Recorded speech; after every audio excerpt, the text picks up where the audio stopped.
सरसुखाची भाग 25.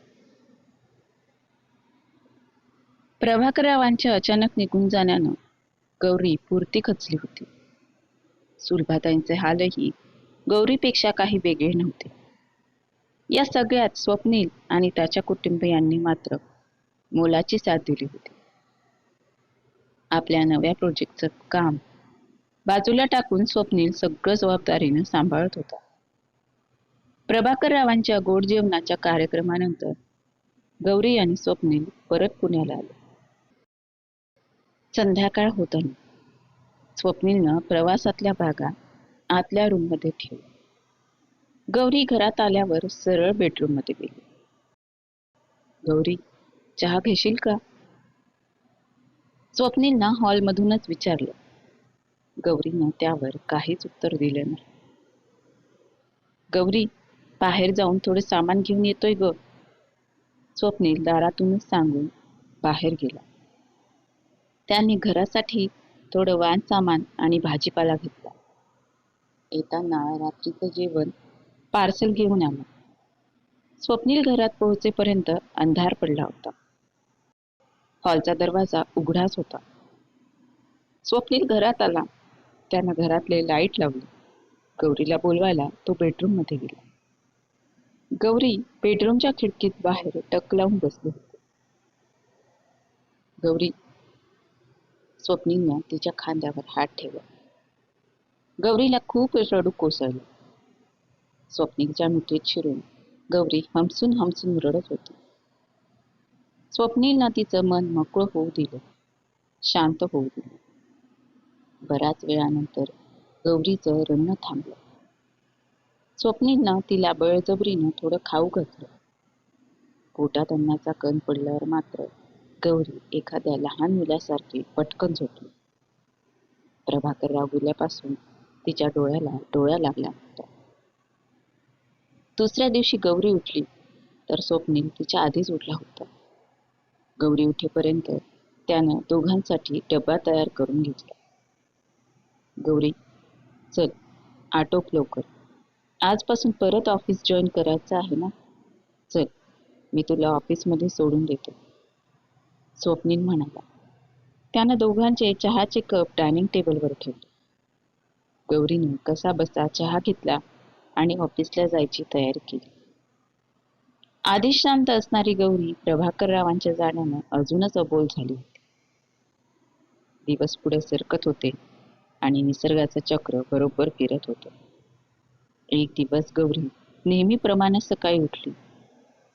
स्वयंपाकघरात काम करताना तिला अचानक भोवळ आली आणि ती खाली पडली. शेजाऱ्यांच्या मदतीनं स्वप्नीलनं तिला दवाखान्यात नेलं. डॉक्टरांनी गौरीच्या काही तपासण्या केल्या. काही वेळातच गौरी शुद्धीत आली. तपासण्यांचे रिपोर्ट घेऊन स्वप्नील आणि गौरी डॉक्टरांच्या चेंबरमध्ये गेले. अभिनंदन मिस्टर अँड मिसेस स्वप्नील, तुम्ही आईबाबा होणार आहात. डॉक्टरांनी रिपोर्ट पाहिले आणि त्या म्हणाल्या. खरंच डॉक्टर, थँक्यू सो मच. स्वप्नीलच्या आनंदाला पारावार उरला नव्हता. गौरीच्या डोळ्यात मात्र अश्रूंची एक हलकी लकीर उमटून गेली. हे मेडिसिन सुरू करा. गौरीची तब्येत थोडी नाजूक आहे, त्यामुळे तुम्हाला तिची थोडी जास्त काळजी घ्यावी लागणार आहे, डॉक्टर म्हणाले. म्हणजे जॉब वगैरे बंद करावा लागेल का? स्वप्नील म्हणाला. नाही नाही, त्याची काही गरज नाहीये.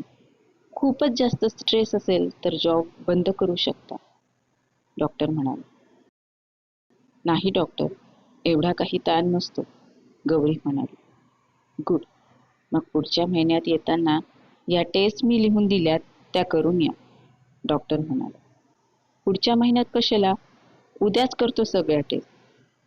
स्वप्नील खूपच उत्साहात होता. मिस्टर स्वप्नील, त्या टेस्ट तेव्हाच करायच्या आहेत, डॉक्टर म्हणाल्या. दोघं केबिनच्या बाहेर आले. घरी आल्याल्या स्वप्नीलनं सुमनताईंना फोन लावला आणि त्यापाठोपाठ सुलभाताईंना फोन लावला. त्या दोघी गौरीकडची गोड बातमी ऐकून खूप आनंदित झाल्या. काही दिवसांनी सुमनताई आणि सतीशराव पुण्यात राहायला आले.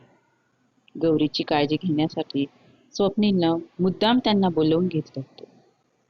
गौरीचं शांत राहणं सुमनताईंना मात्र राहून राहून खटकत होतं. एक दिवस त्यांनी स्वप्नील जवळ विषय काढलाच.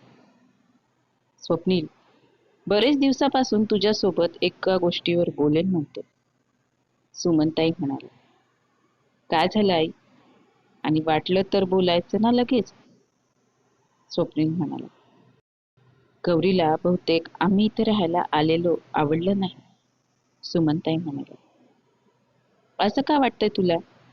स्वप्नील म्हणाला, बघ ना, आम्ही आल्यापासून बघतो ती काही बोलत नाही, शांत शांतच असते.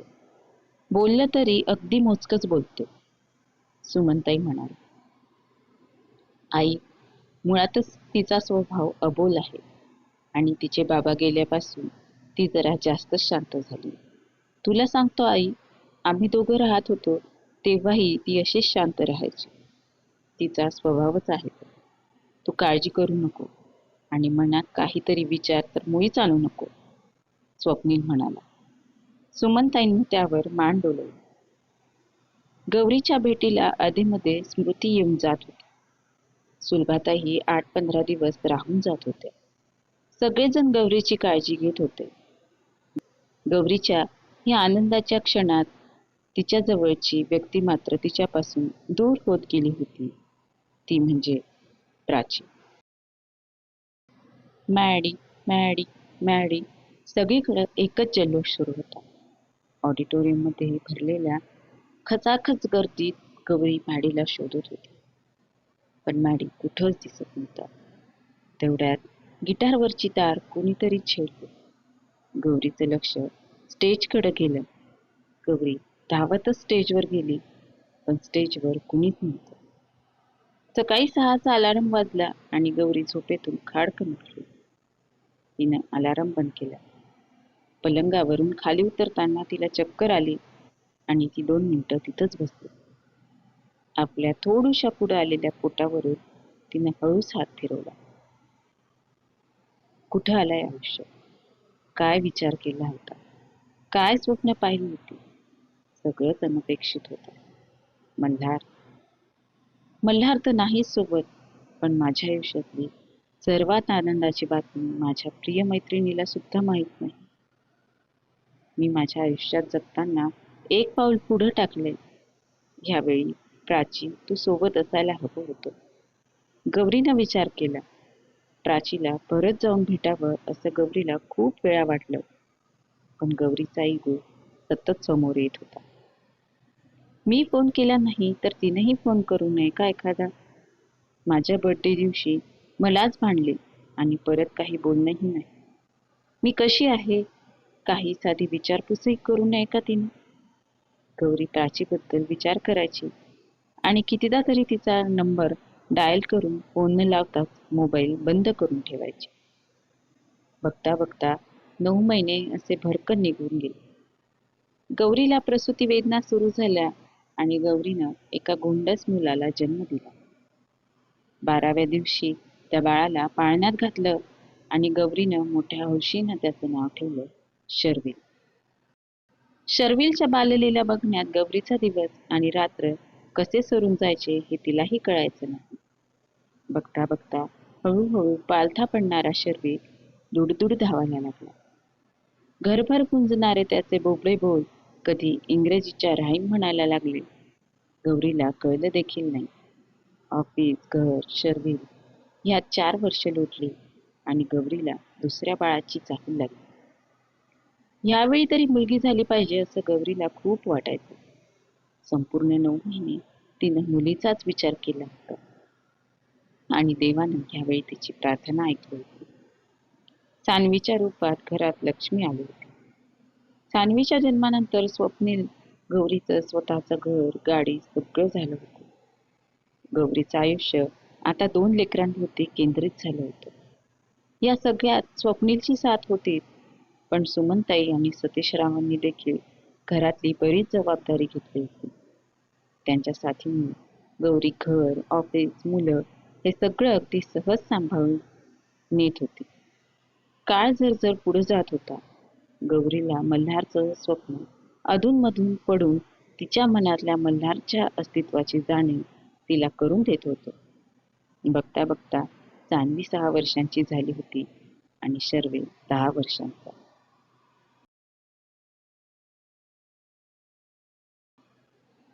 आज नवीन बॉस येणार म्हणून गौरी घाईतच ऑफिसमध्ये पोहोचते. बॉसच्या रूपात मल्हारला समोर बघून तिच्या डोळ्यांसमोर भूतकाळ एखाद्या चित्रपटाप्रमाणे सरकून गेला. गौरी घरी जायचं की नाही? टीना म्हणाली तशी गौरी भानावर आली. बापरे, मगाशी तर मी कॉन्फरन्स रूममध्ये होते. मी मल्हारला पाहिलं आणि त्यानं मला पाहिलं. नंतर मी इकडं कधी येऊन बसले आणि तेव्हापासून फक्त माझा भूतकाळ माझ्या डोळ्यांसमोरून जातो. किती हरवले मी माझ्याच विचारात. बरं झालं कुणाचं लक्ष नाही गेलं माझ्याकडं. गौरीचा स्वतःच्याच मनाशी विचार सुरू होता. गौरी, अगं लक्ष कुठं आहे तुझं? टीना परत म्हणाली. काही नाही ग, किती फाईल्स आणून ठेवल्यात ना समोर. कसं होईल सगळं काम काय माहीत. गौरी टीनासोबत बोलता बोलता इकडे तिकडे बघत होती. मल्हारच्या चेंबरचा लाईट तिला बंद झालेला दिसला. नवीन बॉस गेले वाटतं, गौरीनं टीनाला विचारलं. हो, मघाशीच कसली तरी मीटिंग होती त्यांची. विकास सरही सोबत गेले त्यांच्या. तुझं लक्ष नव्हतं का? टीना म्हणाली. नाही ग, मग ते बॉस म्हणाले ना की मागच्या आठवड्यातलं डील का झालं नाही त्याचे नीट डिटेल्स द्यायचे आहेत. मीच तर काम केलं होतं, तेच बघत होते. गौरीनं वेळ मारून गेली. ओ, आय सी. गौरी, सगळं नीट बघून घे बरं. आज ती मनीषा नाही का आज ती मनीषा नाही का अकाउंट डिपार्टमेंटची? तिला बॉसनं चांगलंच छापलं. मला पण बोलवलं होतं चेंबरमध्ये. बट यू नो ना की माझ्या कामात मी किती परफेक्ट असते. टीनानं बोलता बोलता कानाच्या मागे स्वतःची केस सरकवली. ओके, चल बाय. गौरीनं टीनाचा निरोप घेतला आणि पार्किंगमधून गाडी काढली. काय होईल पुढे? गौरी आणि मल्हार एकमेकांच्या समोर आल्यावर एकमेकांसोबत बोलतील का? पाहूया पुढच्या भागात. तोपर्यंत आजचा भाग कसा वाटला कमेंट करून नक्की सांगा आणि कथेच्या अपडेटसाठी चॅनलला सबस्क्राईब करायला विसरू नका. धन्यवाद.